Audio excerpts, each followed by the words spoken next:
जाति के नाम पर पीड़ित बनकर आखिर कब तक इस तरह के मामलों में उलझे रहेंगे और देश को जातिवाद के उसमें धकेलते रहेंगे? नहीं, अगर आप इस तरह के कानून बनाएंगे तो निश्चित रूप से आप जातिवाद के दलदल में ढकेल रहे हैं छात्रों को। सवाल इस बात का है कि एक मोटी-मोटी बात है कि आपने अगर आप परिसर में भेदभाव को रोकना चाहते हैं, तो आपको यह कहना चाहिए कि किसी भी छात्र के साथ भेदभाव नहीं होगा, यह सुनिश्चित किया जाएगा। आप क्यों अगड़े पिछड़ों की बात कर रहे हैं? छात्र छात्र है। मैं इलाहाबाद विश्वविद्यालय का विद्यार्थी रहा हूं। मैं इस बात को गर्व महसूस करता हूं। मैं छात्रावास में रहा हूं। हमने तो कभी नहीं देखा कि हमने जी। किसी विद्यार्थी से पूछा हो कि तुम किस जाति से आते हो, किस बिरादरी से आते हो, किस इलाके से आते हो। आज भी जो हमारे सहपाठी हैं, जिनके साथ मैं पढ़ा लिखा हूं, इस उम्र में भी मैं किसी अपने साथी से नहीं पूछता, अपने किसी छात्रावासी से नहीं पूछता कि भाई तुम किस जात के हो। वैसे मेरा मिलना जुलना है। आप क्यों जहर बोल रहे हैं? आप यह सुनिश्चित करने के बजाय कि भेदभाव नहीं होगा, आप अगले पिछड़ों की बात क्यों कर रहे हैं? और मुझे तो ये बात सही है, यह पूरा का पूरा जो आंदोलन है, मुझे समझ में नहीं आता कि जो सवर्ण वर्ग के विद्यार्थी आंदोलन कर रहे हैं, क्यों कर रहे हैं? ऐसी कौन-सी बात है उस पूरे कानून में, जिसको लेकर के उनके मन में आशंकाएँ हैं? और ये आंदोलन आप ये सोचिए कि उत्तर प्रदेश में आंदोलन का माहौल है क्या? कोई आंदोलन कर सकता है यहाँ? आंदोलन करने वाले लोगों के खिलाफ किस-किस तरह की कार्रवाई की सरकार ने?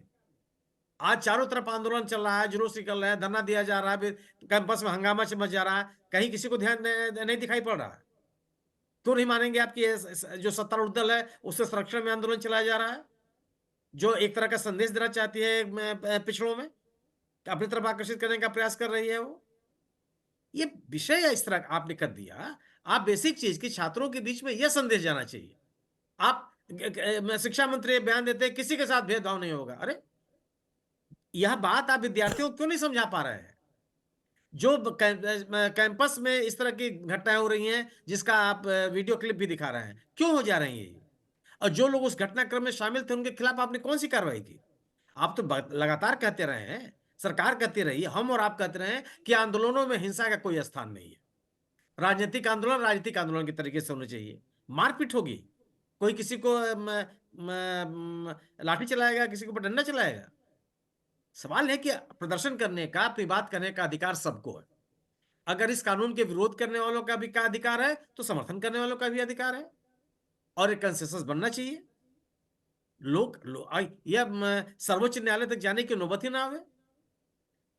पिछड़े वर्ग के या उन विद्यार्थियों के वर्ग वर्ग के मन में अगर कोई संशय पनप रहा है, वो भी दूर किया जाना चाहिए और जो सामान्य वर्ग के विद्यार्थियों में पनप रहा है, वो भी दूर किया जाना चाहिए। किसकी ज़िम्मेदारी है?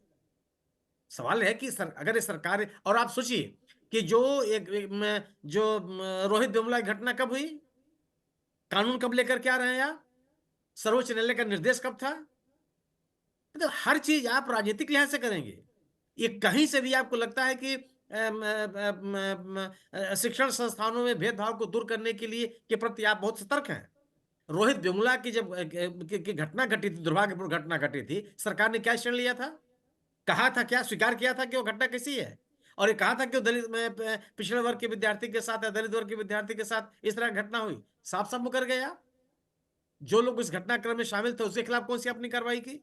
अचानक आपको याद आ गया कि नहीं, नहीं, सर्वोच्च न्यायालय का एक आदेश भी है और आप एक एक एक कानून लेकर के आए।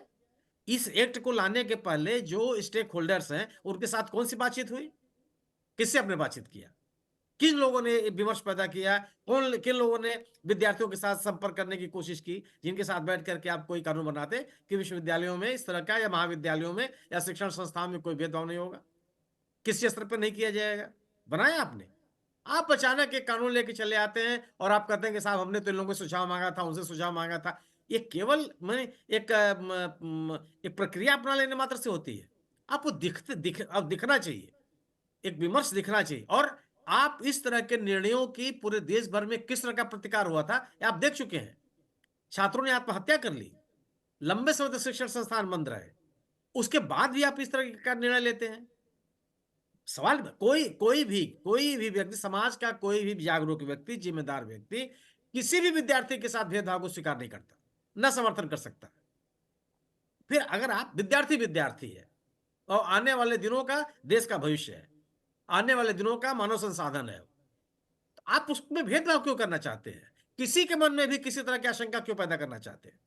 ये जिम्मेदारी किसकी है? कौन इसमें आगे बढ़ के काम करेगा? कानून बना देने मात्र से चीजें रुक जाती हैं क्या? कानून तो है कि शेड्यूल कास्ट शेड्यूल ट्राइब के विद्यार्थियों के साथ कोई भेदभाव नहीं होगा और दंडात्मक कार्रवाई की जाएगी। रुक गया, रोक लिया आपने उसको। सवाल है कि अगर आप एक बेहतर परिवेश बनाना चाहते हैं और बेहतर परिवेश बनना चाहिए। जब यह कानून नहीं था तब भी विद्यार्थियों के मैं हमारे जैसे विद्यार्थियों के दौर में ये कभी नहीं था। कोई किसी से नहीं पूछता था कि आप किस वर्ग से आते हो, किस जाति से आते हो, किस धर्म से आते हो, किस इलाके से आते हो। कोई नहीं पूछता था। हम अपने अपने सहपाठी को या अपने साथ रहने वाले विद्यार्थी को के साथ हमने कभी जानने की कोशिश नहीं की। आज ये ज़हर क्यों बन गया ये? कौन लोग इसके लिए ज़िम्मेदार हैं? और आज जो हिंसात्मक वातावरण बनता चला जा रहा है उसके लिए कौन लोग ज़िम्मेदार हैं? लॉ एनफोर्सिंग एजेंसीज़ कहाँ हैं? इन विद्यार्थियों के ये विद्यार्थी अपराधी नहीं हैं। चाहे समर्थन में आंदोलन कर रहे हो, चाहे विरोध में आंदोलन कर रहे हो, इनके साथ संवाद कौन कायम करेगा? किसकी जिम्मेदारी बनती है ये? क्या लोग उस जिम्मेदारी का निर्वहन करते हुए दिखाई पड़ रहे हैं? ये अचानक से ये कल तक सवर्ण विद्यार्थी आंदोलन कर रहे थे। आज उस एक के समर्थन में पिछड़े वर्ग के विद्यार्थी सड़कों पर निकल आए। तो आखिर ये कंसेंसस कैसे बनेगा? उन विद्यार्थियों को समझाने के लिए कौन लोग बीच में जाएंगे? उनके मन में पनप रही असुरक्षा को कौन दूर करेगा? और इस बात का आश्वासन कौन देगा कि विद्यार्थी विद्यार्थी है, न वो अगड़ा है और न वो पिछड़ा है। किसी भी विद्यार्थी के साथ भेदभाव नहीं होगा। इस देश के किसी भी क्षेत्र में रहने वाले किसी भी विद्यार्थी के साथ, चाहे वो उत्तर प्रदेश का निवासी हो, चाहे वो मेघालय का निवासी हो, चाहे वो बिहार का निवासी हो और चाहे वो मणिपुर का निवासी हो, किसी के साथ कोई भेदभाव नहीं होगा। किस देश के किसी कोने में नहीं होगा। जी। सवाल इस बात लेकिन का सर क्या और यह यहाँ पर विपक्ष, आश्वासन, जैसा यह आप कह रहे हो, सुरक्षा का भाव देने की जिम्मेदारी सरकार की है। शिवाजी सरकार जी ने भी वो बात कही कि भाई धर्म का जो कार्ड था वो चल नहीं रहा, और तमाम चीजें आपने भी कही। तो फिर जब संवाद अगर मौजूदा व्यवस्था में ये बन नहीं पा रहा है, संवाद हो नहीं पा रहा है, तो क्या विपक्ष की भूमिका या विपक्ष की जिम्मेदारी भी नहीं बनती क्या कि भाई अगर स्थितियां बिगड़ रही हैं तो क्या वो भी आगे आकर इस मामले में संवाद कायम करवाने की कोशिश करें? ये जो गुमराह छात्रों को इस पूरे मामले पर किया जा रहा है, वहां पर एक कंसेंसस बैठाने की कोशिश विपक्ष की तरफ से करवाई जाए। सरकार अपील करे, सर्वदलीय बैठक बुलावे, सबको अपने साथ शामिल करे। क्यों नहीं करती है वो? सर, ये प्राथमिक जिम्मेदारी किसकी है? आप सरकार की जिम्मेदारियों को, सरकार के विफलताओं को विपक्षी दलों के ऊपर लाद दिया जाएगा। एक्ट लेकर के तो सरकार आई है।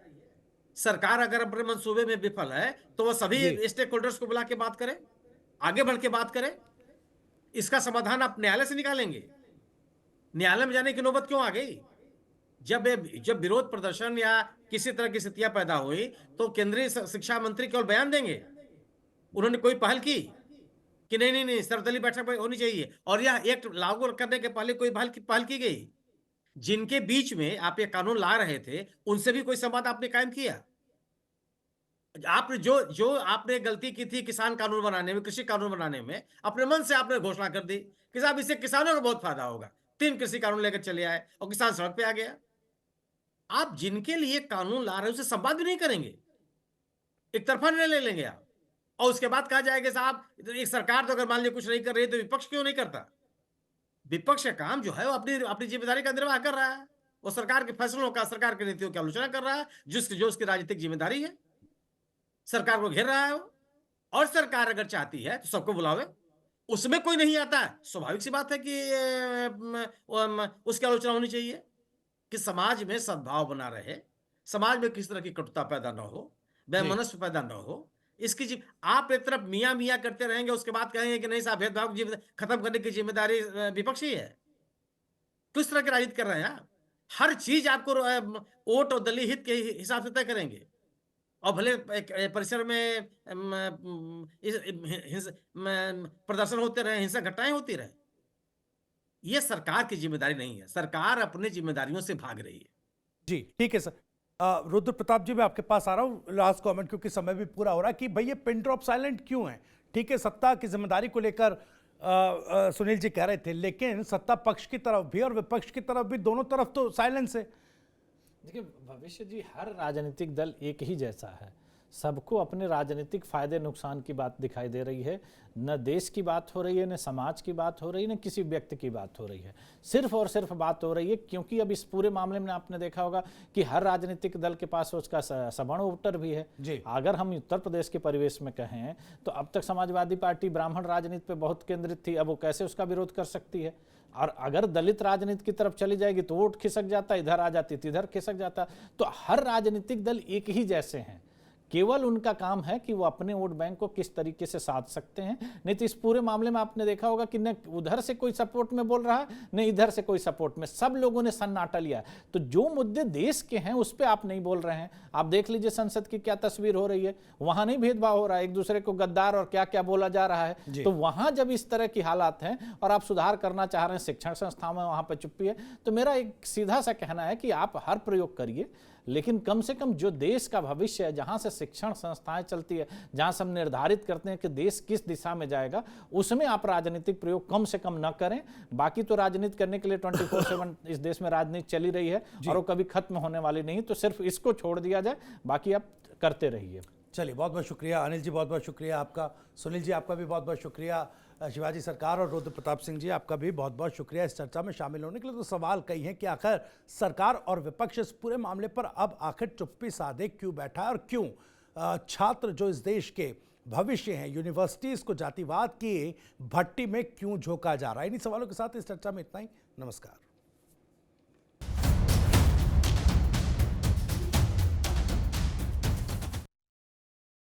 अब उत्तर चाहिए ब्रॉट टू यू बाय आरप्योर का हल्दी मसाला, मिर्च धनिया करे कमाल, सबका राजा आरप्योर मसाला।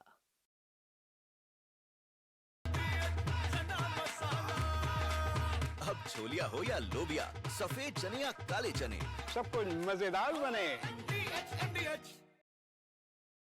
अब आया असली स्वाद। अब आया स्वाद। जब स्वाद के पड़े हो लाले तो MDH का चंकी चाट मसाला डालें। MDH का चंकी चाट मसाला। MDH।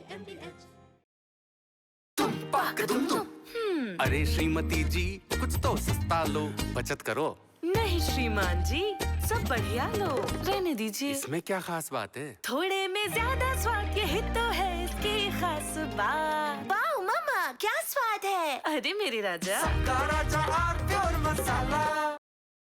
मेरे पास है आरप्योर पाव भाजी का मसाला। आरप्योर पाव भाजी मसाला, पाव भाजी को टेस्टी बना डाला। सबका राजा आरप्योर मसाला। थोड़े में ज्यादा स्वाद, यही तो है इसकी खास बात। वाओ मामा, क्या स्वाद है। अरे मेरे राजा, सबका राजा आरप्योर मसाला। तो सस्ता लो, सब बढ़िया लो, इसमें क्या खास बात है? थोड़े में ज्यादा स्वाद, यही तो है इसकी खास बात। सबका राजा आरप्योर मसाला। का किचन किंग किचन में हो तो हम सब कुछ बना सकते हैं। बैंगन का भरता, आलू गोभी, भिंडी मसाला और भी बहुत कुछ। MDH।